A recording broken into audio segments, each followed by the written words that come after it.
Hey, welcome to another episode of Politics and Wellness. I am your host, Captivating Christian, and you guys, of course, are my co-hosts for the evening. We are here to get into some things. What's up, Robert Thomas? Robert, what's going on, sir? Um, wow, it is just, I don't know. I am, no, beyond words for the day. Hey, Patty Duke. I have watched day one and day two of this trial of the murderer of George Floyd. And if I was not convinced before, which I always was, but it is definitely a system that criminalizes us upon break. Like, there is no justice is blind only for a few, and that's plainly obvious. I just, man, I don't even know what to tell you. I was sitting there listening to this thing today and listening to children and young teenagers describe witnessing a death of a person with such bravery, and yet still looked at like they were the cause of the problem. Other bystanders as well, who spoke up and said something. And I know the defense job is to defend their client, but at some point, when it becomes a stretch of the imagination, it's really enough for me. Like, it really is like way too much. Like, I knew the demeaning of George Floyd and what he had in his system and his his past, leading up to him leaving this earth was going to be in question and berated across this media platforms and all that. And that I expected, because that is what they do. But to now turn the tables on the people, right, and say that the people who insisted that this police officer take his foot off of George Floyd's neck or his knee, whatever, or stop treating him inhumanely, now those individuals are the reason why George Floyd died at the hands of a police officer. Get the hell out of here. Like, I don't even know. I really don't have words. Like, I so don't. Like, usually I am prepared. Read this, read that, all that. I just don't. I just said, you know what? I'm just going to cut on the camera and just go, because I don't even have it in me. I really don't have it in me. And it is frustrating that to know all about, your past and civil rights movement and be in these places, and to still be sitting here in the era of technology and all these other kind of advancements, and you almost like you sitting in the back of the bus again, because not only are we murdering someone who was murdered for the past 2 days, now all over again. Now we're looking at the people who are telling you, hey, brother, get off of him. You punk, you this, get off of him. Why are you still on him? Now, that man is the reason why George Floyd lost his life. I am just so like, the fuck are we doing? Like really, what are we doing? Are we fighting for these things for what now? Like, it's almost apparent to me, like, what are we fighting for? Because if this is what we're fighting for, to get scraps or to never be looked at as viable, to never be looked at as a person, regardless of what we may have gone through or what our past may have, you know, ended up at, and something happens to us to this degree, and we can instantly go from being a victim to kind of being, well, you know, that's what kind of happens. I just, and the children no less. Like it's one thing if there's a bunch of adults standing around you and you just feeling like, okay, whatever, I don't care. But there's children. And for you not to even have nothing in you to stop yourself and say, you know what? Hey, what's up, the portal? To say, you know what? Let me ease up a little bit and not do this in front of children. The fact that you just like did that in front of children with no regard for nothing is because you don't view us as people. Like, I mean, it's just so plain. Like, it is like just as plain as the nose on your face. That I don't understand why we still have this discussion as if race in this country and the people who not even have the power, but a little bit of authority, do not believe that they have this divine right to, you know, do whatever, and it's okay. Like, that can't sit well with anybody. And the fact that it does sit well with people, I don't understand it. I can't even grasp it. Like, the parts I can grasp that a lot of these people who believe that the police officer did nothing wrong and was just following whatever he needed to do are the same people who are now in state legislation houses, like in Georgia and other places, trying to once again revamp voting rights that they already set in place to stop you from voting, because they don't want to be the ones that happen to be a George Floyd. So they will do anything in their power because they instantly think if they lose every bit of power that we will come together and come for them. We will come together and destroy them. And I'm not gonna lie, some people might. I'm not even gonna hold you and be like everybody's gonna be on kumbaya and that's all right and turn the other cheek. Some people are tired of turning cheeks. Some people don't have any more cheeks to turn. They're full out of ass cheeks. They're full out of face cheeks. They're just full out. Like, it is closed. The store is closed. It's done, and they don't have no more to give. So, hey, I don't know. What's up, Rico? What's going on? I don't know, but what I do know is that this right here, like, I thought Rodney King and OJ was like pivotal turning moments in this country for us to see, like, wow, like race is really something. But this right here, this at this moment, nothing less than jail time or death penalty or something with a long period of time. And I'm not talking about 5 months and he's out of there. Nothing less would clearly be, to me, okay, we don't need to go any further. We don't need to go any further. Like, I wouldn't even care if Biden had every person of color in every position in every court. I really wouldn't care, because at the end of the day, if the people who actually hold the puppet strings are not removed, then they are just puppets dancing around, making everything look nice for everybody else. But I still couldn't get over the people just watching this and saying stuff to this man like, hey, get off of him.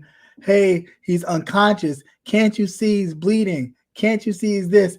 And total disregard Even so that when a trained professional walked over and said, "Hey, what are you doing? Get off of him. Check his pulse. Do this, do that." Total disregard. Like I'm, and we saw it. You know what I'm saying? And we saw it in real time. And then that lawyer, man, to sit there and for it to come out of your mouth that, you know, excuse me, they could not tend to George Floyd's physical needs because they were too concerned with the crowd. You mean the crowd of Black people, children, other people of color, and whomever else happened to be going about their daily lives during this broad daylight murder? You mean those people? It was crazy. So crazy to me. And my thought is, one, I hope they play the body cam footage of the actual police officer that arrested George Floyd, because that footage, and I've played it on one of my news things a while back, but that footage would actually show Derek Chapin on the other side of the SUV get in, like open the door, which you could see from, I think, yesterday's testimony. They had the camera that was like in the street or whatever, and the light, so you could see the other side of the car. But he was over there. And so when the arresting officer put George Floyd in the car, you could hear him punching him. Like you could hear him getting punched, but you didn't know who was punching him. But he was like getting punched and roughed up. And he's like, hey man, don't do this to me. Don't do this to me. He was like, I'm claustrophobic. I can't even be in here. Let me out. I'll lay on the floor. I'll lay on the ground. Just put me on the ground. I can't be in here. But at the same time, when he's trying to tell a police officer, hey, you know, the other dude is on the other side of this vehicle punching the crap out of this man. It's crazy. Like, it is so crazy. So crazy. And we could really sit here, and the Sharon Osbournes and all these people of the world could actually sit here and be like, well, you know, what has somebody done that's racist? What has somebody said that's racist? Like, racism is so embedded in this place that I can't see it. I can't even see it being removed. Like I just can't. Even when I think that, you know, we're raising up a different generation of children, and maybe it might be different, but you realize, no, you still got some sick folk that are even teaching some children to still hate. So will that cycle ever change? And some people who are comfortable with their position, they may not like it. It may not be, well, you know, I don't like the treatment that you get, but I don't want it. I don't like the fact that, you know, you don't get a leg up, but I don't want you to take my leg and use it for yourself. I'm comfortable with, you know, like, better luck next time. It's a lot of that for me that just makes me so sick. Like, I'm through the roof. Like, I don't even want to talk no more. I'm gonna drop the link. If you want to talk about it, we can talk about it. If not, that's fine. We can find something else to talk about. I am really not even going to talk about Lil Nas X and that whole thing. I watched it. I was really lost. I really didn't care for it. I just whatever. I mean, I don't know. For me, it did nothing for me, but really how I've always viewed how the music industry will use us as the catalyst to, you know, even almost hate ourselves, hate our own people, or have these kind of divisions amongst our own people, then turn around and be like, well, you know, while we going out already murdering and killing each other of stuff like that, let's throw a little bit of this religion in here. So now we have more of self-hatred and all this other stuff. I don't have time for it. And then I'm not buying no sneakers with nobody's blood in it. I just think that's totally stupid, gone way too far. But I mean, somebody knows that there's a market out there for that crap, and I just don't. I'll pass. Artistically, I guess it's cool. Artistically, I guess it's cool, but I mean, I'm not a fan. I wasn't a fan of the Old Town Road or whatever. I mean, I really don't. It's not my thing. So I mean, to each his own. But yeah. So I'll drop it. But I was just really crazy. And then speaking of like Georgia and Arizona and all these places where Biden happened to win, how they are cracking down on early voting, on voter ID laws yet again, because they're the ones that created it. Basically, making it very difficult for Black people on Esther Satan get behind me. For Black people to vote even more so now than before, I think it's really ridiculous. And again, they always try to throw, and I say they because it's a system of people at work, but they always try to throw things out there to get us to be like, oh, look over there. Like, why are you sitting here concerned about an artist, if that's what you want to call him, displaying his art to the world, which normally artists do of whatever kind, and you up in arms about what it looked like, the church, he dressed like the devil, blah, blah, blah, blah, blah. And we watch plenty of other movies with depictions of the devil or Hellraiser, all types of other shit. So, I mean, this is no different. But we get so concerned with stuff like that and then still talking about sexuality and all these things that at the end of the day, none of us have a heaven or hell to put anybody in. So our concern about what other people do sexually always blew my mind, as if like, what does that matter to you?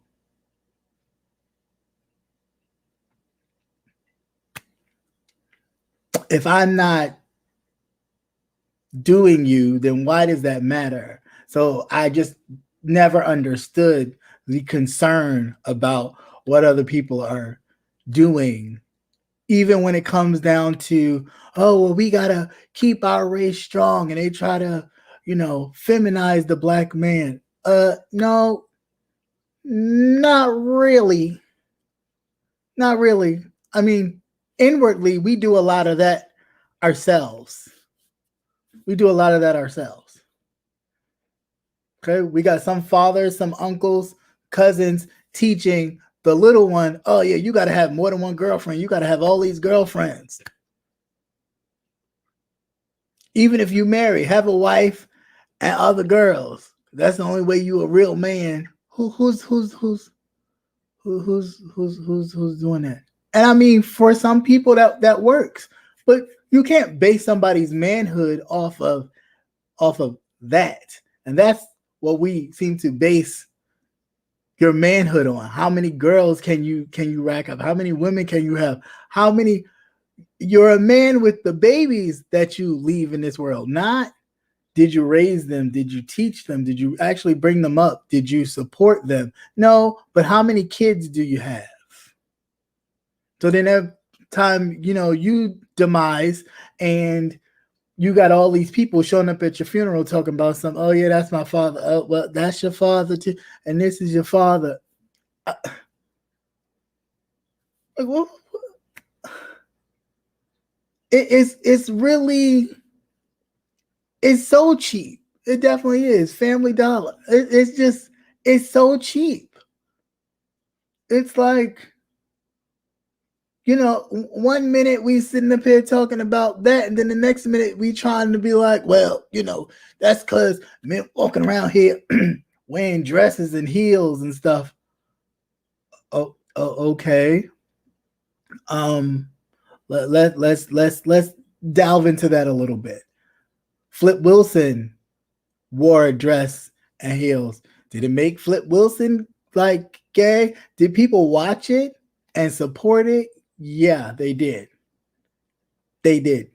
So I mean, I really just don't understand that whole that thing. Like people went out to Tyler Perry plays before he was Tyler Perry on the little gospel chitlin circuit doing plays and supported him enough to be able to have a seat at the table and make his own damn table.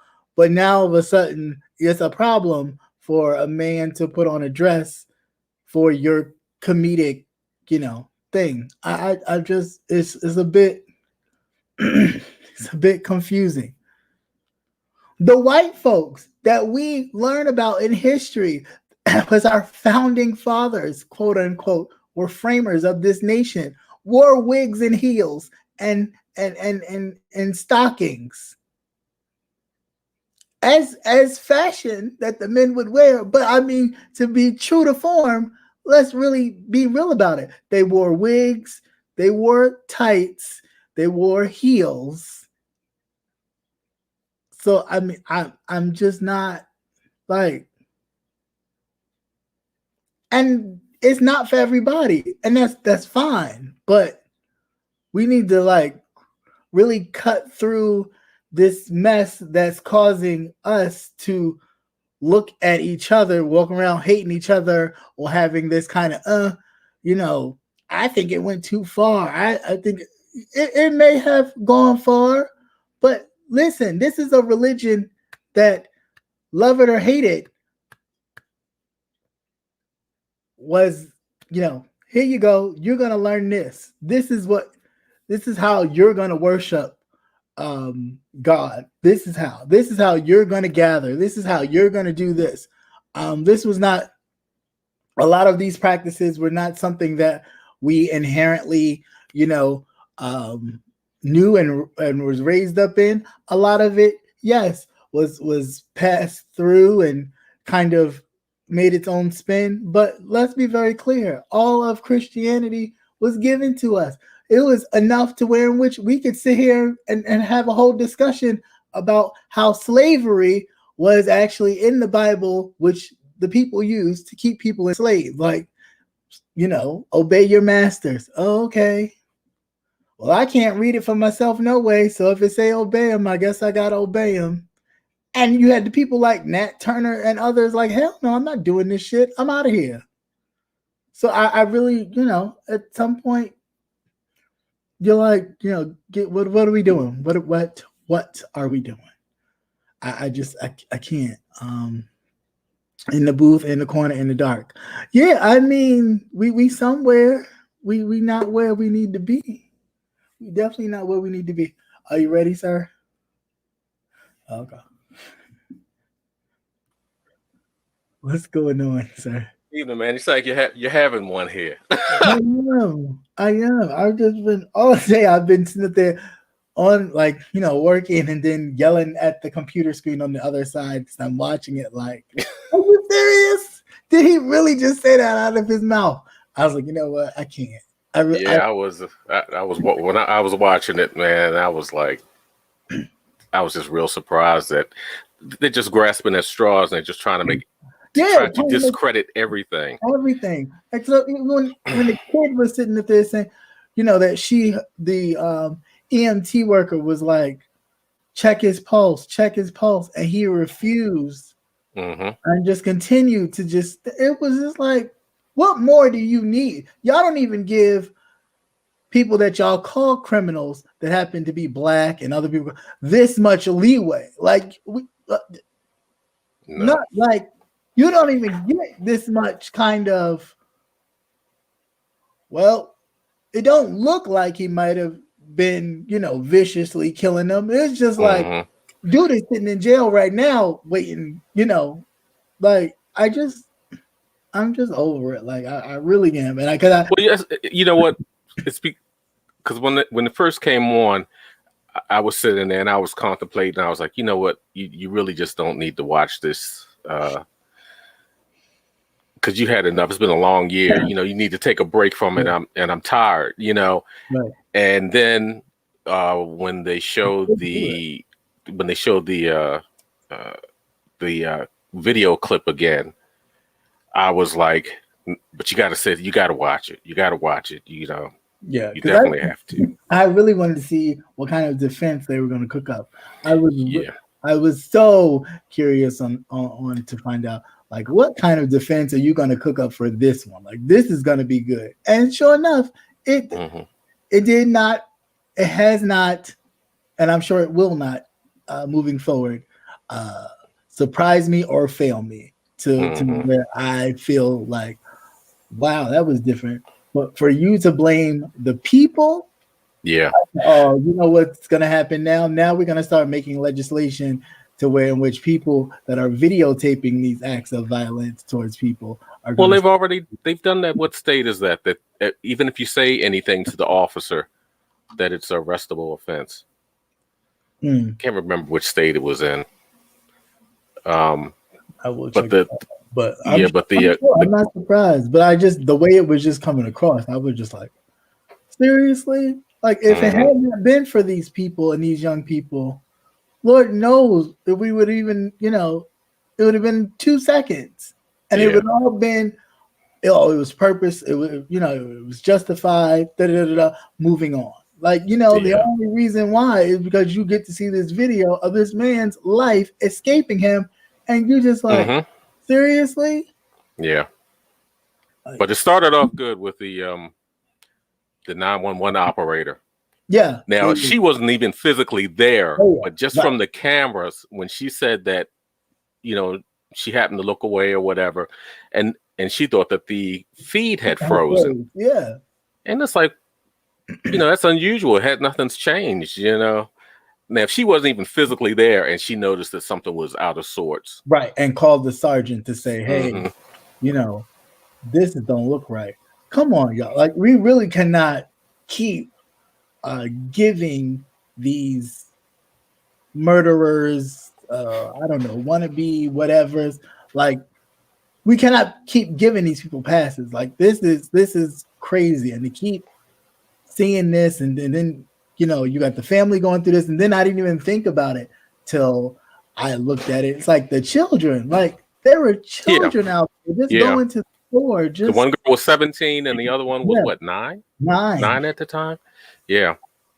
But not only that, her, like you said, his family, his daughter, right. And the other children that were there. Right. Because in the photos they did show another child being there also. But we're going to have to remember too that if this fucker walks, you think it was open season on black people as it is. Right. And that's the thing that really, I mean, I'm already like, hey, I'm already like, I really don't, I'm not going to say it, but I have hatred. I have real raw hatred, and it would not take much. Right. For me to lay my paws on somebody wouldn't be a problem. But but that's the one thing that I keep telling people. I said, if he walks, because it's bad enough that they've done it with all the other cases that have happened, after that these people just get a slap on the hand. Right. Right. I don't know. I just can't. I'm not even like, I know I have to prepare myself for it, and I guess at some point I will, but I'm really not prepared for like a walking. Like a walking will just, I don't think we can handle a walking. I really don't. Like if they were worried about Rodney King and the LA riots and all that, imagine that in every single state. Yeah. Just about every single state will be on fire. Yeah. Every single state will be some sort of, like, every single state. Because at that point, you basically telling them, hey, it's okay. And then, sad enough, and, not wishing it, but you also might have some cops end up Oh yeah. Because you have some people that are just sitting and waiting. They're right. just sitting and waiting. Right. So I mean, you think this sparked, global outcry? Right. Right. And I joke every now and then. I'll say, it'll burn from coast to coast, but it will literally burn from coast to coast. It will. There will not be a place, even some places where you didn't think there were people that were protesting. Mm-hmm. There will not be a place unturned by this. So they need to. Hopefully, they're taking this very seriously. But I just couldn't. I was like, are we going after the people? Because you called him. It's like he called you. You called him a bitch 13 times. He said, if I did call him a bitch 13 times, you counted. Great. Good for you. I sure did. Mm-hmm. I mean, because it was true. There was no need for that. He was already handcuffed. So what were you doing? And had 2 other officers on him already.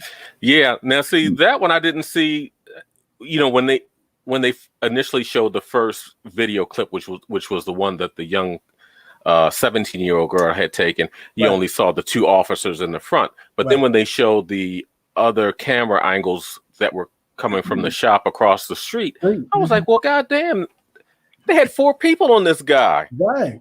Right. So it's like, where was he going? You know what I'm saying? So it's like, okay, did you have to put your knee in his neck? Like, no, you were doing that on purpose. It's like you have him handcuffed. You have 2 other people on his lower extremities. And you're leaning on him. Of course, he couldn't fucking breathe. Right. And then you're going to try to say, well, he ingested this. So that's the reason why. He died. No, he died because you fucking leaned on him. And then you shifted. Right. Your way. With your hands in your pocket. Yes. Okay. To make sure that he went in deeper to be like, all right, y'all want to keep talking? Y'all want to keep doing it? Now I'm going to keep doing it longer. And if he happens to then that's whatever. All right. Well, thank you for stopping by, Sweet Chocolate Candy. What's going on, sir? I'm just listening. Hi, Nate. Hey, Conscious. How you doing? I'm doing fine. How are you? What's up? You all screamed out? Okay. You've been screaming for the past 2 days. You better know. I did not get a chance to look at the hearing, but just listening to you both talk about it, I mean, unfortunately, I'm not really surprised. I think the question I have that I'm most curious about is, during voting season, everybody made such a big rigmarole about how it was so necessary to vote. And now I'm curious to know that since we have, now what are we going to do since these issues and injustices continue to happen? I'm just curious to know, like, what, now that we have voted, so what's the next step since I mean, we voted. So now what exactly do we do? Well, I mean, one thing about voting, it just don't stop with one vote. You know what I'm saying? Like there's a whole system at play. There's not just one player, and I get it that people think, you vote and your person gets in and it's good, we good. Yeah, that's it. Like, and it's not. There's a whole system at play, and every vote helps to uproot the system, and we have to keep that in mind. And yeah, there are some people that are going to say, well, what's the point? There's no reason, because we still keep getting these kind of injustices. But if we're not being just as outraged about these things and really taking it to the people that are in power to say, hey, if you don't do something about this, or if you don't, whatever, you want your seat, we really have to utilize our power, and we don't. So a lot of these injustices and things do happen because, we get lackadaisical. We do one thing and it's like, oh, okay, I'm all right now. We all right, I guess. Man, you're never all right when you're dealing with politicians and the folk. Right. I mean, because immediately it was like, all right, Trump lost. They was willing to be like, listen, we counted the vote 3, 4, 5 times and he lost. And they turned right around and now trying to gut But that's in their normal playbook. Right. If you work out here in the world, and you in your company they introduce a new policy, and we people of color have that ability of circumventing and reworking it, the policy to work in our favor. And once they figure out that we figured it out, the loopholes, then they change it up again, and it'll come out. That was a standard play. That shit they did down in Georgia. Right. That was a standard. I was waiting for that one to come. I knew something was going to change. Yeah. Because they must have a little fucking handbook that we don't see. Yeah, right. Because that was a standard one out of the book. They do it all the time. All the time. They do it all the time. But you must learn how to play the game so you can turn it against them. Yeah.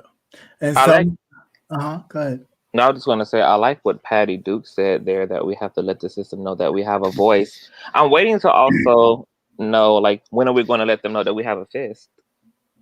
Because when I think about the George... They know we do. They know. Well, what I mean by that is that we have the situation like what happened to George Floyd. And my question is, I think the community has to have more conversation about our own overprotectedness of our communities, because that is an altercation that the community could have actually intervened in. There were people in the streets outside of the stores. There were people videoing. These are people who actually could have physically chosen to put their own safety on the line to intervene on behalf of George Floyd. And so it's like, I think conversations around what to do politically is one thing, but also like in real time, what needs to be done at the moment from us when we see these type of things and we see Black people being manhandled, and they're in our spaces, they're in our picnics, at our parks, at our birthdays, manhandling Black people. It's more of us than it is them, and we are allowing them to get away with injuring and killing our own people. So but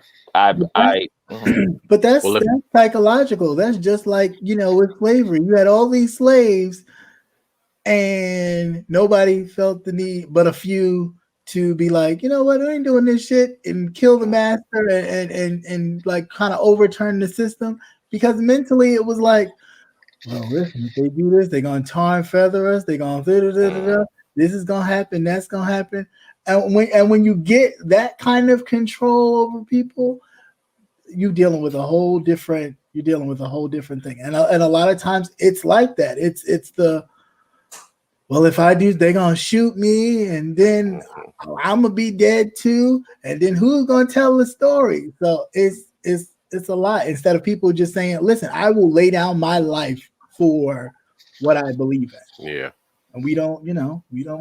Well, you can't expect people to react when they didn't think that it was going on anyway. Like I told you before, there's a certain age group. When Obama became president, we knew that there was going to be a reckoning afterwards. There was going to be some hard ass changes, and it was like it was kind of a running joke at the time. But we knew that it was going to be, we're going to have to pay for it. Right. But if you've noticed too, in the court case, they're trying to play on the fact when they keep asking about the crowd. Right. Yeah. They're trying to say that the crowd was angry. That the crowd was angry, and that they were, and that they, like you said, they could not attend to him because they were worried about the crowd. Yeah. But if you look at the photos, if you look at the video, you had you had maybe two guys there, and the rest were a couple of kids and a couple of women. Right. And that was it. So where was this crowd? Right. It's just the excuse, because again, you must always be fearful of the Black man. You definitely must be always fearful of the Black man. He is vicious. He will attack you. Oh yeah, we're the monster. We're the monster. We are the monster. Believe me, we are the monster. We have the attitude. You could be quiet, right? Not bothering anybody walking past. But what's wrong with you? Why are you upset? No, not upset, you know, but you got to remember you're the monster when you're demonized. And that's why these other, when you have these other people coming, you know, migrating to the country, and the first thing they fall into the same line as believing what white people tell them. Right. You know, you're lazy. Right. You know, you're violent. You know, why do you do this? Why do you do that? You know. What were you gonna say, Conscious? I was gonna say, did you guys see the Snyder Cut, or not even the Snyder Cut, but did you guys see Justice League, the movie? Yes. Mm-hmm. Okay. Do you guys remember the infamous scene between the I'm gonna call them the Amazonian women and old boy when he came into to get the box and Yeah, the first one. yeah. Mm-hmm. Okay. So I was going to say, I think this is an opportune time for us to actually use the fear that already exists in the white police task force. Like, since they already claim to be afraid, I feel like we should just press the gas. And I think that what that means, I think something honestly that could help is when we see police officers pull up in Black communities to arrest or to intervene in situations, I feel like everybody need to come out their house. Everybody need to stand in the streets. Everybody need to galvanize around to send this nonverbal cue that this is the village versus, and that there is a village making sure and overseeing this event to make sure that you're going to do the right thing, no matter who this is. We used to do that. You would see a police car in that neighborhood, and everybody. But I'm not even talking about like from the energy of like being nosy. I'm talking about literally like on some. And the problem is the used to. And guess what? Really bad things didn't happen when that used to happen. I think we need to be non-physically intimidating toward officers to the point that when they pull up, they know they got to call backup, and then there's going to be a conversation about, hey, y'all, we don't want no problems. We just want to take so and so into custody safely. Like, that's the level of intimidation that our community needs to be reinforcing to really create that, like, that level of accountability. Like, yeah, we got nothing to do with once you get them back to prison is one thing, but just I think we're not.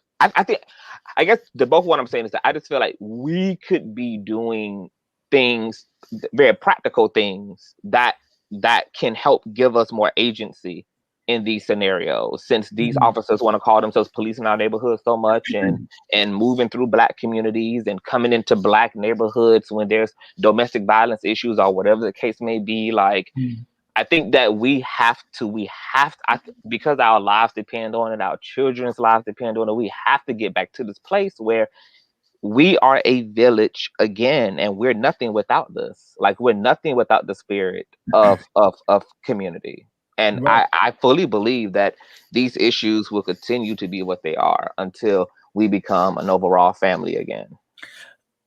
I agree with you, but I also see the wedges that are put in our communities through outside sources that make us not want to have community. I mean, again, like I spoke about the Nas X situation. That's a wedge right there. That's a wedge right there. When we really know off break that what was the like, it's a video. You know, it's like it's a video. Just like there's been plenty of movies that have depicted things in kind of not such whatever lights. It's a video.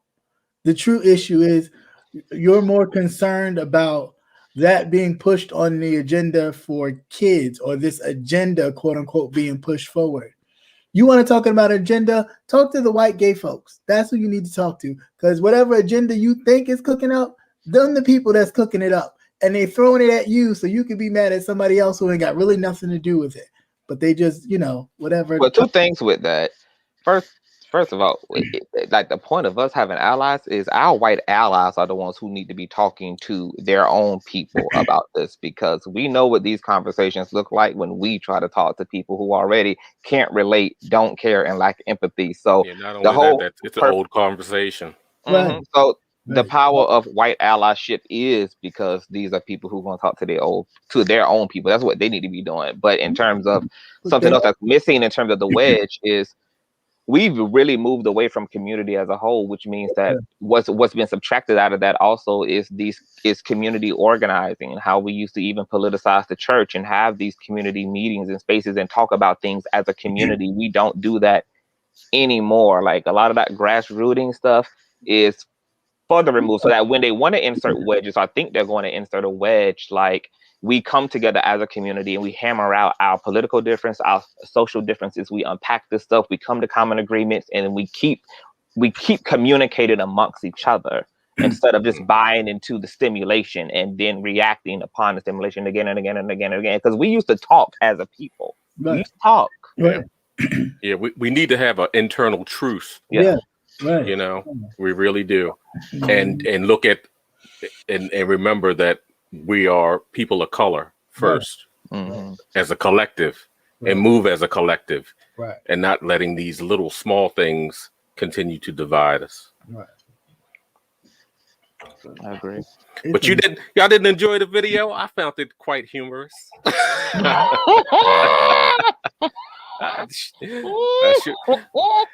I mean, now, how many of y'all know that? Yeah, I remember a couple times I had a couple devils too. Sure Father God. You need to be on the next episode of the Nightcap, Nate. I want to hear about these salacious sessions with these devils of yours. All sorts of devils. I mean, I didn't really get all bent. Good for the soul. I got it. I mean, to me, it reminded me of like Dante's Inferno for the Dante's Inferno. The Canterbury Tales or Canterbury something. They remind me of all that. So I really did not like.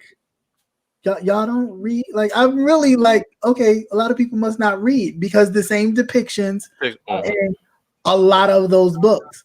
So it's like, okay, you're getting caught up with stuff that you obviously have not read. A lot of the books that depict those same scenes. If you was watching him scroll down that pole, you would have seen the levels of hell that and all those other type of things. So it's just like, go see the video, Patty Duke. I don't plan on it. Go ahead, you be all right, girl. Yeah, but there's so many other things. Like, I liked it. I enjoyed it. And for what it was, it's entertainment, and I think people read too much into it. And after I watched it, I said, "Oh, he's going through his Miley Cyrus stage," because at first you kind of, he was kind of playing to like a much younger crowd. I said, "Oh, he wants to be an adult and move to a more of adult phase."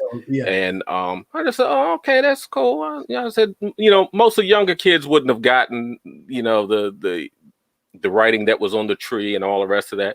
And then after a couple of days, you sit back and you listen and you want to hear his interpretation, because he's an artist. Yeah. I didn't think he was going to go out here and, be split head turning around and spitting split pea soup and all the rest of that stuff. But I was like, okay. I sat down and I looked. I was all right. I said, let me run it again.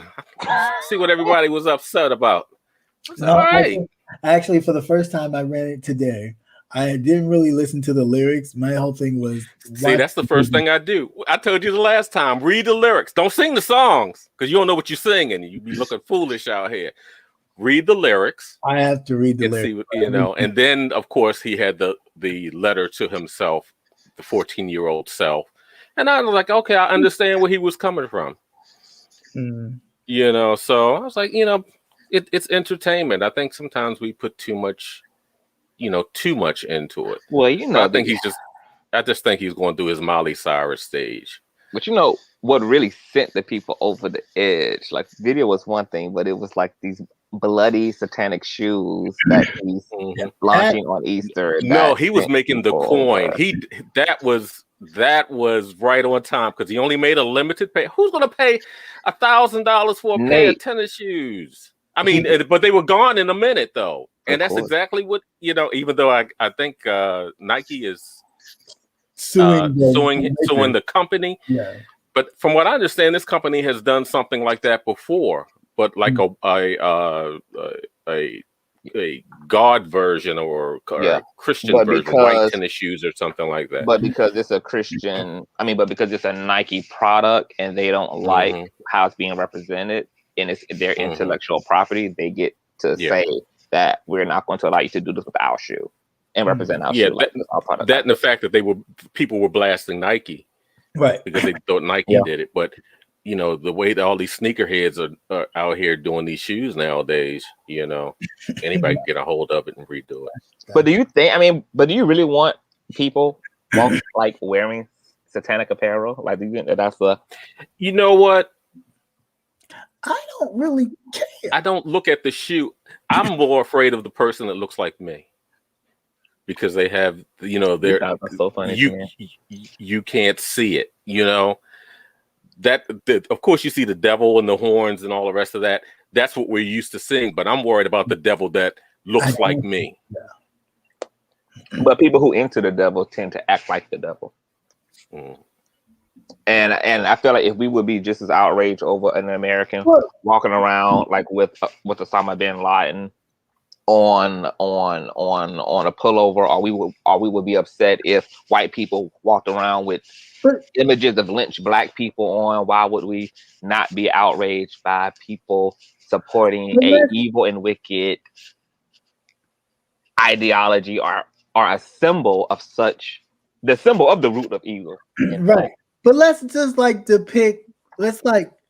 of pick apart that whole thing. Like, first of all, that whole horns and red and whatever, that's fictional.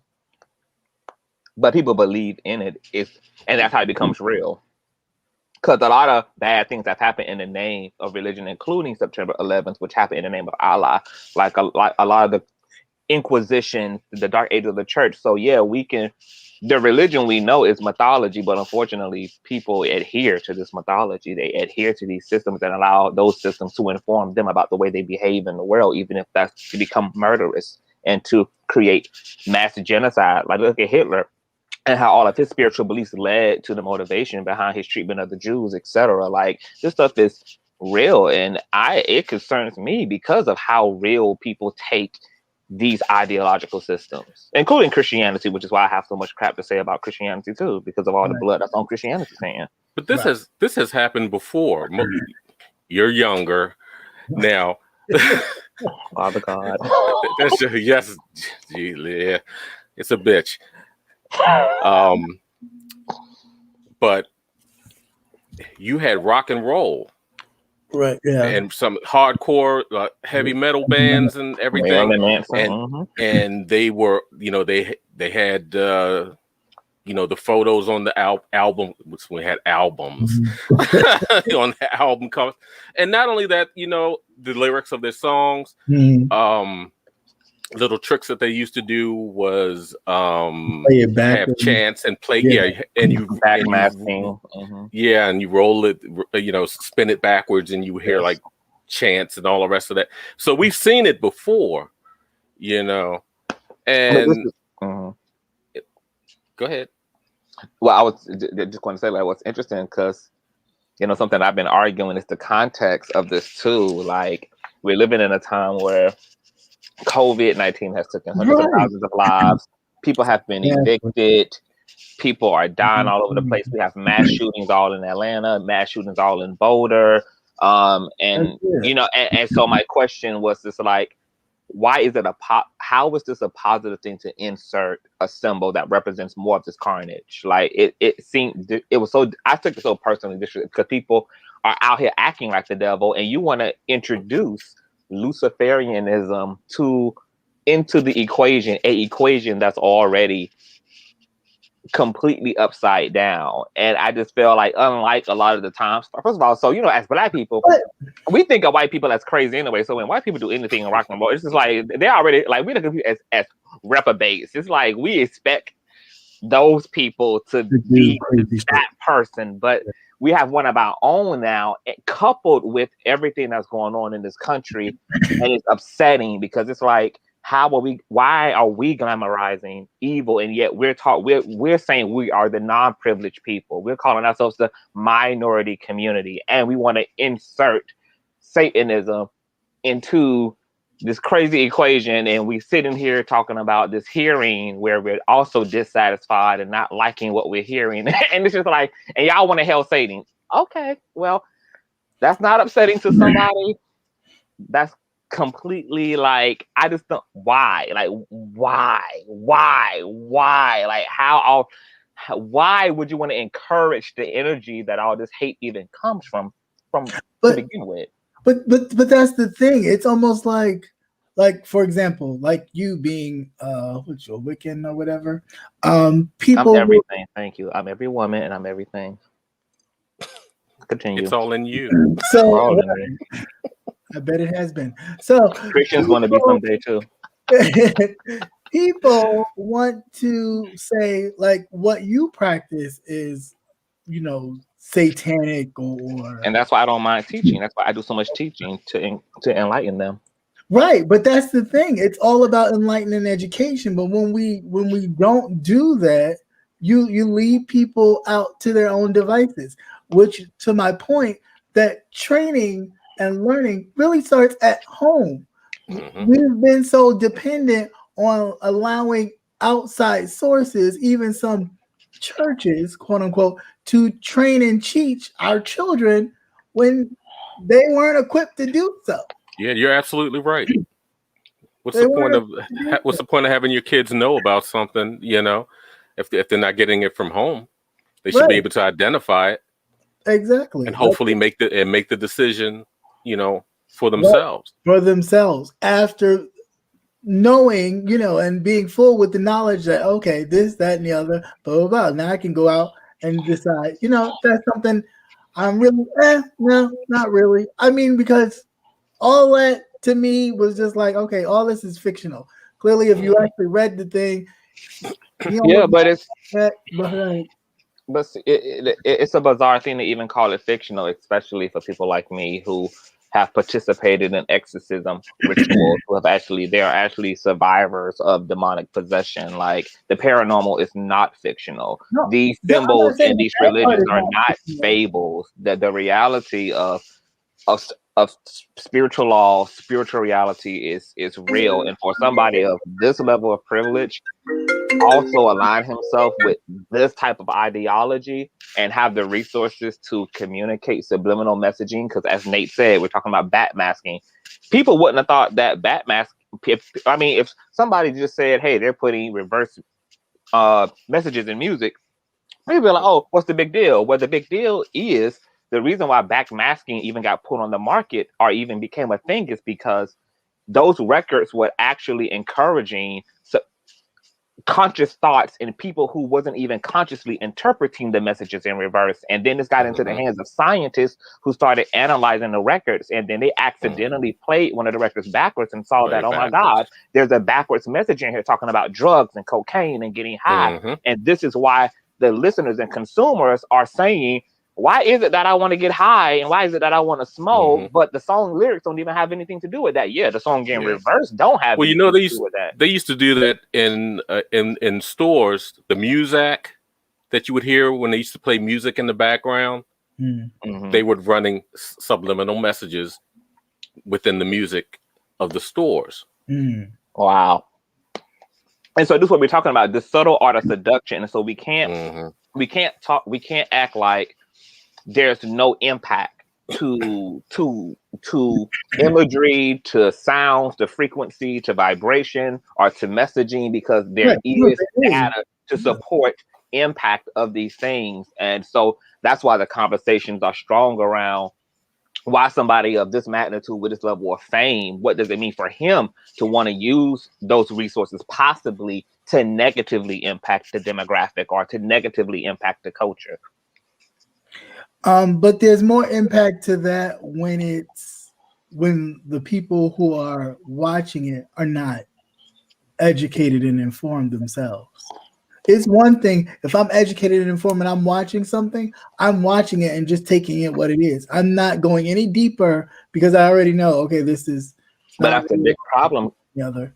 Christian is we're trying to have the education, but people keep throwing the topic away. Like, oh, who cares? Oh, well, so what if it's Luciferianism? Well, we can't even educate if people don't even want to acknowledge.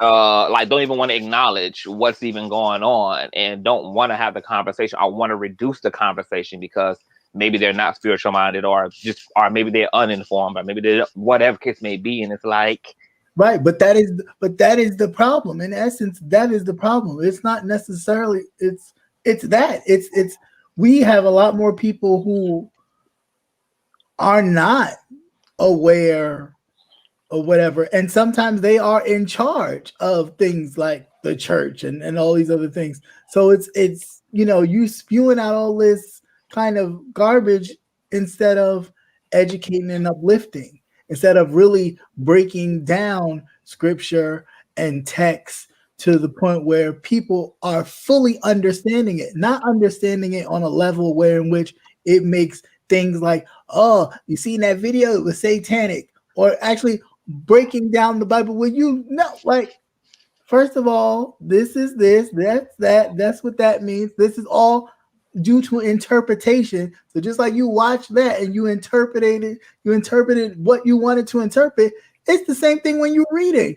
You interpret how you want to interpret. So we need to get to there's a reason why so here was the big kicker. There's a reason why nobody on this panel wears satanic apparel. Why is that? There's a reason why that shirt that Christians wear says what beyond instead of Hail Satan. Why don't any of us have satanic paraphernalia in our possession? Why aren't any of us styling ourselves in anything that's satanic? For this to just be a belief system, it's just ideology, it's just whatever. So then I want to know each person's purpose on this panel for not owning anything that's in tribute to Satan. Well, because for one, I just don't find it appealing. Like, I mean, it's not like I'm like, ooh, let me go put on this Satan thing. And my mama would have whipped my ass. Right. My mom and my grandma would. But now we all grown, so why aren't we finding satanic things cute? Why don't still living? Because my mother still would whip my ass. Right. Bro, you ain't grown. It's like, what's wrong with you, boy?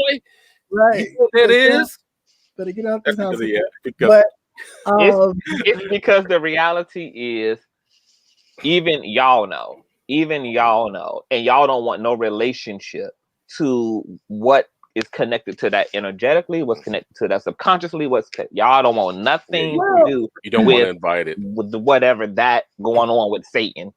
Well, Satan worship. It's not necessarily that. For me, I am very much like into spirit, so it's like. But you ain't into Satan. I don't want. Yeah, you ain't into demons. Evil spirits are spirits, whether they're good or bad. No, it ain't no rather. No. Ain't no rather. No, yes, spirits, but it doesn't matter. No, but there is a balance. There are good spirits as well as there are evil spirits, and it's like I'm not trying. And you're not in cahoots. Okay, my point exactly, right? But no, I'm not saying. But no, I mean like the Graham and all that kind of stuff. I know that it means something different, but people have turned it to be evil. So then I don't want to be like, walking down with it on my chest thinking this means peace. And somebody like, oh no, that means to avoid all that, even though I know the difference, it's almost like the swastika, which actually means peace. But of course, that man with the nasty mustache turned that into something that means hate. So the same people that walk around with it tattooed on them, like you obviously don't. Okay. But that's neither here nor there. Again, it comes with education. There's no way that y'all are openly same gender loving Black content creators, and y'all don't hide anything else. So y'all are not wearing satanic symbolisms because y'all just don't want to bother. Y'all don't want to be bothered with somebody side eyeing y'all or questioning y'all. Y'all are I've never not wearing it for that reason. To be very clear, like I've never had a like I've had friends when I was in high school that did the whole golf thing. I never was into it, so it never was like, ooh, let me put on that choker. It was like, you look crazy. My question is, if that shirt would have, okay, so you chose this shirt obviously because you like the fit and you like the color and you like the design, but instead of the words beyond, it's saying Satan, would you still have purchased it? If it just would have, no, not if you felt like it. Just take that shirt. You saw it in the store. It had the same design. It had the same color. Instead, it just said Satan instead of beyond. If I felt like it, I would get it. If I was like, oh, okay, cool. But you brought this. No, you already brought the shirt, so we know that you would have brought the shirt. My question is, if the shirt just would have read Satan, would you have brought it? I didn't buy the shirt because the shirt said beyond. I was like, oh, I just was. Well, that's why I brought. I know, but that's why I brought in the fit and the color and the design and all the other reasons that I assume went into the purchase. Shirt, and I just grabbed it. Like, okay, so it's a cute shirt. So if that cute shirt would have read Satan instead, would you have brought the shirt? Again, I just exactly. That's my point. So now you first of all, now you're trying to make it seem as if you know how I think. I just said because the shirt was cheap. So if I picked up the shirt, captivating, really captivating. I just said that you can include all of the reasons you actually purchased the shirt. It could have been $1.50. It could have been a cute color and a great fit.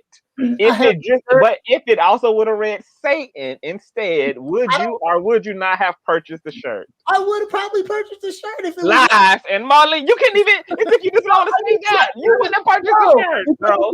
Listen, because if the shirt looks good.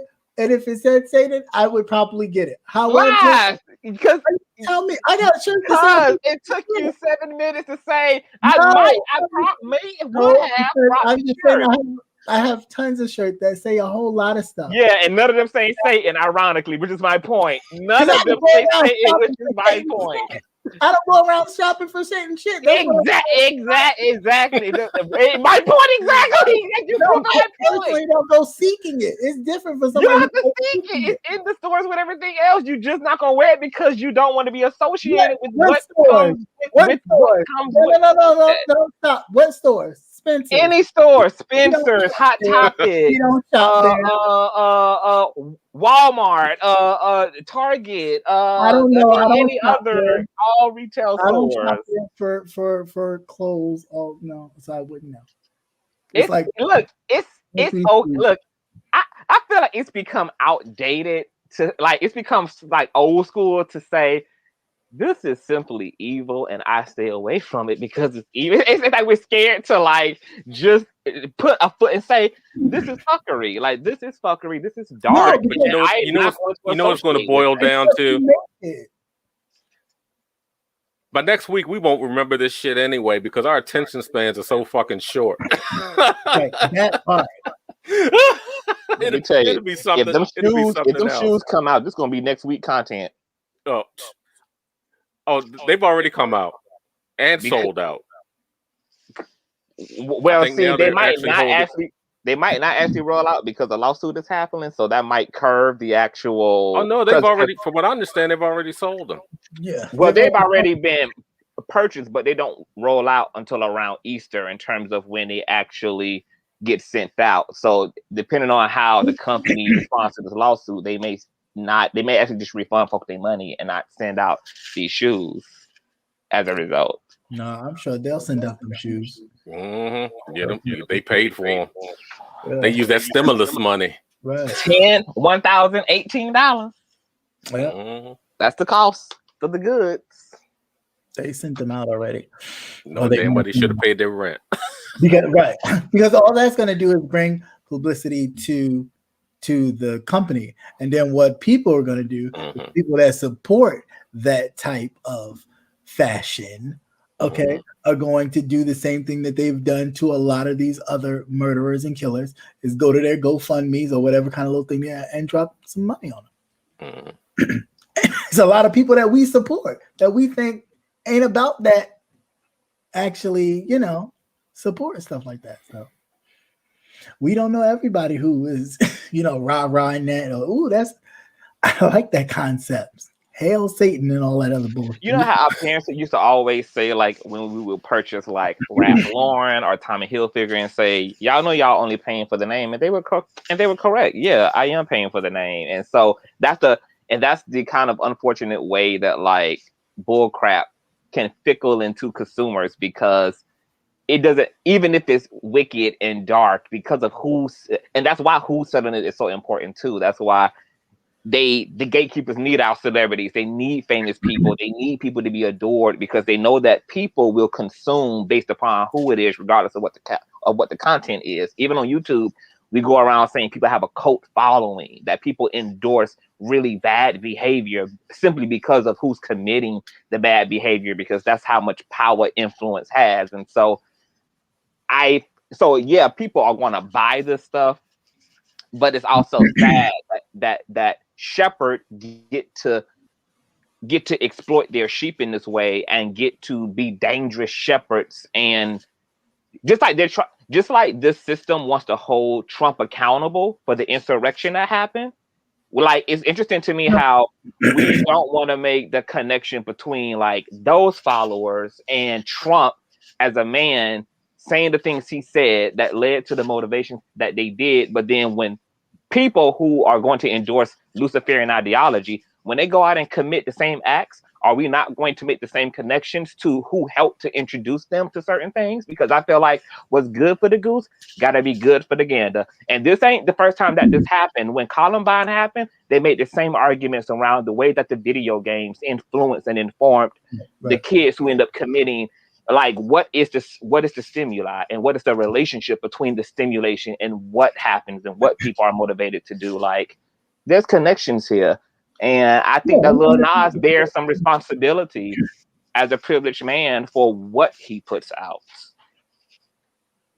Not that he should be controlled, but it's just like he should answer to why. Why? What is your expectation, sir? That's all I want to know is, what do you expect people to do once they are wearing Satan? And because he hasn't answered that, I assume that he doesn't give a crap what happens, and he's going to be let off the hook. But then it's like, we're not going to be able to stay on code. Are we going to keep our foot on privilege or not? And that means all privilege, not some privilege, not being selective about whose privilege we target, but either we are going to hold privileged folk accountable, or we just simply not. Because I can't, like, the in and out lopsidedness, like, well, this person can get away with this, but then we're going to not target this person. And it's just like, is privilege a problem? And should privileged people be more socially aware? Or should they not? Should they just do what they do? Who cares? Let them whatever or not. But who is privileged?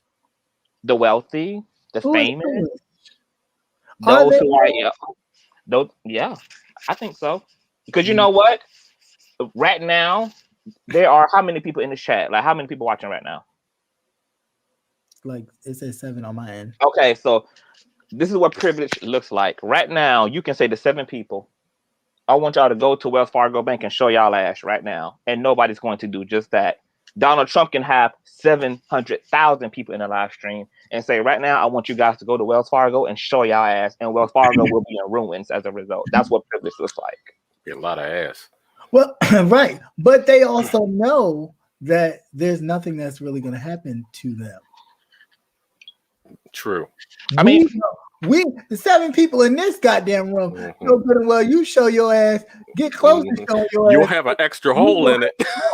You have a few extra holes in it. They're playing something when you fart. There was a boop, boop, boop, boop. I'm just saying. It'll be musical.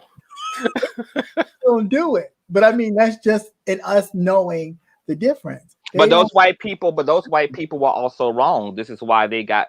They were. That's why they got shot. That's why they got shot in the face coming through the door, because they assumed a level of irrationality that they should not have assumed, and people lost their lives. Somebody lost their mother. Somebody lost their girlfriend as a result of stupidity that we're saying Donald Trump has a stake in, as somebody who did not run down there with them, as a person who was not a part of the shenanigans. But we're saying he's connected to that just by taking advantage of his audience. So can't that same argument be made for Lil Nas X introducing Luciferianism and whatever comes out of people becoming curious or endorsing Lucifer and hailing Satan and then going out and being belligerent?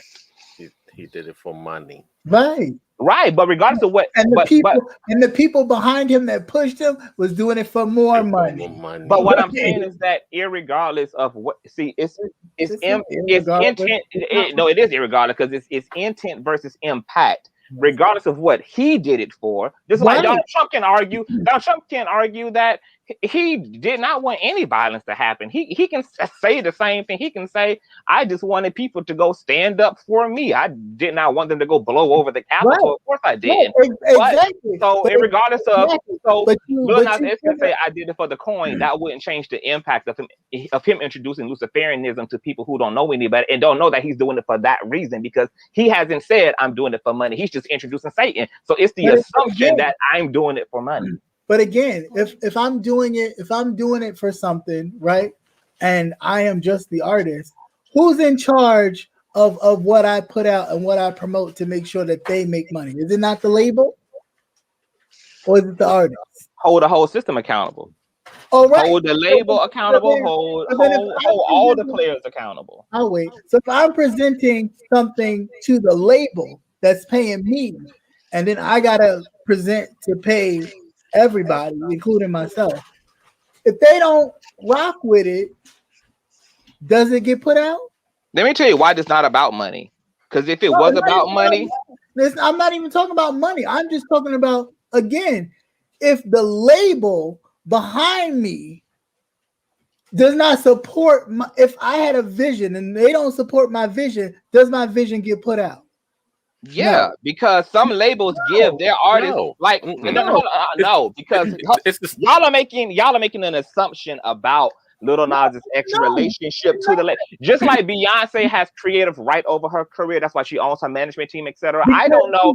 We don't know what the relationship is between Lil Nas and his label and what his creative right is and how much creative right he has.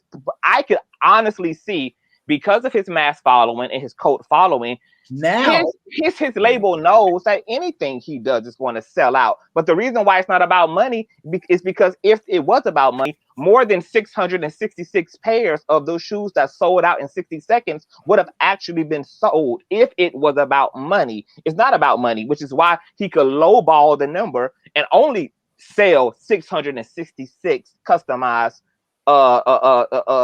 Nike satanic shoes. If this was about money, this would be a bigger production. There would be more of these shoes being distributed. But this was about a statement and about something else, I think. Not necessarily, because the reason why you put out a small quantity of whatever is supply and demand. If I only nobody asked for it. Then you have to look at nobody the times asked for it, Christian. Nobody has any money like that. So there is no demand. Nobody asked for it. Nobody has to. Nobody has to. That's the reason. Stimulus checks. Right. You don't understand. That's the same reason why a lot of these artists before him would wear certain clothes and certain things. Lil Nas could have sold out any type of shoe in 60 seconds because it's Lil Nas. But okay. He didn't want to. He wanted to sell out them. But that's the question. Why? That's my question. Is the why in the video. So then, well, what do you say? Like, it's the same thing. It's the same thing as artists. Rap artists, back in the day would have on the Tommy Hilfiger cross this, that, and the other, and people go out and buy it because and now we're specifically talking about the image of Satan. Why at a time like this? Why? How can nobody have a reason why? Have we asked ourselves the reason why he dropped it this time? Right at this time, it's near Easter. Because it's a right. Because this is about something spiritual, not something monetary. That there's a whole strategy around the timing of this, the debut of this video, when these shoes are being launched, and that's my point exactly. But again, my point: if the label You talking about a non-factor. It's not a non-factor. The label ain't in this. Lil Nas is in this. No, he's not in this alone. Trust and believe. If the label, I'm trying to tell you, if the label was not feeling it and they was all like, "Oh yeah, they wouldn't have got no money." Lil Nas got no money to launch that. And if you think you got that from launching this third-party company are the people who are in contract with Lil Nas. Then the label ain't got nothing to do with it. That's why the only people listed on the lawsuit from Nike to the company is the company, not even Lil Nas X. He's just going to bank personally and privately off of the sales of these shoes, and his face and name is on them. Listen, that's because Nike knows, because they do it all the time, that the person that they're using to brand their product is not the person at fault. It's the product, and they know that. So that's why they're going after the right person. Normally, when people don't know that, they go after the person. As they should. They're going to go after the actual company that has the authority to distribute the actual product. Because we don't understand, a lot of us don't understand that. We wind up going after the mannequin and looking dumb when we realize the mannequin don't have no fucking money. When you should have went after the goddamn company. Lil Nas is sitting in a high-rise luxury apartment.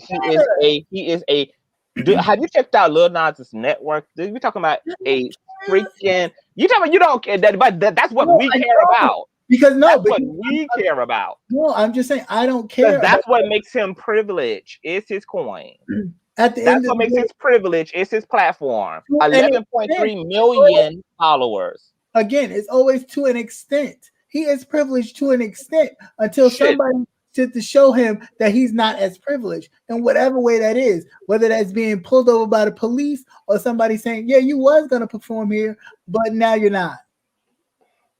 And while he can sit there and huff and puff and go, you know who I am, they can nicely close them doors and not let him perform. That's the difference. And you know, we get caught up in numbers and all that, but at the end of the day, it's somebody pushing that machine through. He is not pushing that machine by himself. I'm sorry. You have allowed the whole point to go over your head. Everything you're saying is hypothetical. The actual audience base. This is literally like this is the reason why Michael Jackson could have hoes running after his limousine while the Twin Tower, like why there's a whole goddamn attack going. Like this is why people will go to a Michael Jackson concert and have to be ambulanced out of the concert, because these people do not think this is why privilege can be abusive, because the consumers can reduce themselves to an IQ of 0 and just be actual sheep in the slaughterhouse. Okay, so only we gonna be up here talking about if there's a bigger machine and whatever, which still doesn't matter, because that's not going to change the impact of what he's creating on his consumers. That's not going to have anything with the impact. Like everybody knows that this man is wealthy. Nobody cares why he's wealthy, if the label want this. But what the label do know is that we're going to use Lil Nas X, who has this consumer base, to push whatever agenda, whatever content that is, and nobody's going to think about what the background noise is. People are just rushing to be edgy and to be endorsed and affirmed by their idol, which is Lil Nas in this case, who's supporting Luciferianism by wanting to introduce Luciferian paraphernalia to his audience base. These kids aren't here being like, oh yeah, the record label, and oh yeah, like they don't know. But again, that's because they don't know, and that's why. And they don't care either. They don't care, Christian. They don't care. They don't care. We didn't care when we was younger, idolizing our idols. Like we didn't care. We just wanted to love these people. We just wanted to be cool like these people. We just wanted to dress like these people. This is what idolizing someone is all about. It's about a simulation. Nobody don't be caring. Like people don't even be thinking that far back, behind it. Like, oh, why is this person an idol? What are all the systems in place that even made this person famous to begin with? And what is the bigger, like, nobody cares. They're just looking at the idol. To my point in the very beginning, that's why training starts at home, because I was never I wasn't taught like that. It wasn't like, it was like, cut that TV off. Let's do blah, blah, blah, blah, blah. So all that kind of stuff is like, I liked who I like as artists, but it was never an idolizing thing. Yeah, I'm like you, but unfortunately, I know idiots. And I was young, and I had a level of maturity that some of my peers didn't have. So there are lots of us who didn't bite the apple and were able to just appreciate what a person did. But then there was people who were absolutely crazy and trying to get gang banged in the hotel after the concert show because they was literally just that pressed. Like, this is why T.I. and Tiny going through what they're going through right now. Like, this is why Raspy's mother threw him into Chris Stokes' arms, because of the glamour and the potentiality of whatever it means to have money and fame, like, because of the idolizing of these people in the world they come from, and how that plays off of people's naivety and gullibility. I get that, but it has a lot to do with, again, a lot of people searching for that and wanting that. And if they even see that their children come close to having that, they will throw their children to the slaughter just so they can have a taste of what it's like, because that's something that they've always wanted. We're talking about the quote unquote Michael Jacksons to the R. Kelly and that family. We can't sit here and look at them girls and be like, oh, why he do that to them girls? Why did them parents just leave them girls to be? Because those parents had the same mindset as the girls did. Unfortunately, to be grown. No, that's my point, is that being grown, like, you can be in a grown body and be 13 years old. You can be 40 and 30 years and 25 years old and have the consciousness of a 17-year-old person. And these parents were 17, living out their dreams vicariously, living vicariously through the wealth that could come by way of putting their children through these star searches.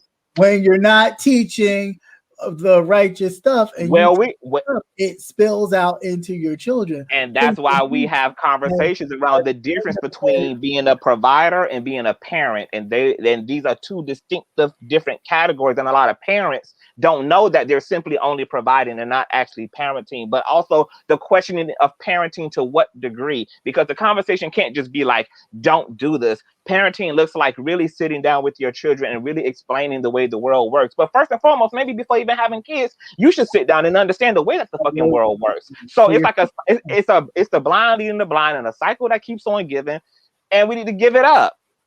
And Nate, you're sitting here quiet, trying to avoid this crucifixion. help your boy out. Help Christian out. You ain't gonna burn me up with this shit. Because like I said, next week I won't even remember it. But at any rate, at any rate, that's a whole different conversation for a whole nother time. We'd like to thank everybody for showing up, hanging out with us. We'll continue this discussion next situation. Next Tuesday. Other than that, Thursday, Gentlemen's Panel will be on Rebel Sun's channel, so please make sure you check that out. To everybody else, anybody else have anything to say in closing? Stay away from Satanic shoes, everybody. Check out Matt Gates' story on Matt Gates. Right. Yeah, Matt Gates. He's in hot water. He messing around with little 17-year-old girls. Yeah, he's so cool. Yeah, he cool. Who is Matt Gates, an athlete? No, Matt Gates is he is a congressman out of Florida. He is a supporter of Donald Trump. And he's the one that always has that shit-eating grin on his face. Right. He's always he's getting somebody when he's like doing a hearing, and they wind up embarrassing him flat out because he doesn't know what he's talking about. He's a younger version to me of what's his name, Ted Cruz. He reminds me of, like, stop kissing ass. But anyway, he's about to go down in flames too. But anyway, thank you, Conscious, for hopping on, brother Nate. Thank you. It was fun. Yeah. just go out, run out and buy some boots. Yeah, find a couple of poles to slide down. I gotta refill my brown for Thursday. It's empty. From all there. Oh my God. You know, that's our nice little thing. So whenever you do this conscious, I always take a drink. And I am literally down to this. Yeah, we take a drink. Because you always do this when you talk. Like when you're talking, you always do it. It's hair. It's the science of having hair. No, now you're showing the phoenix. Oh yeah. Oh, but I told you I was gonna be titty free after the chest piece. I told y'all that, so I'm titty free. So, yeah, you showing the phoenix and we getting lit. Right. Yes. Wow. Yeah, these are the type of masculine games that get played behind my back. Whatever. Anyway. Fascinating. Whatever. Anyway, so please be sure to check out us at Rebel Sons and the Sun Tribe at 7:45, probably 8 o'clock for some of y'all. You know what? I mean, tell the truth, shame whomever. But anyway, what the devil? Shall we say? Thanks once again for hanging out. Definitely appreciate it. Until next time, America, it's been great. Remember, please continue the social distance. Wear your damn mask and be safe. Please, please, please. All right, peace.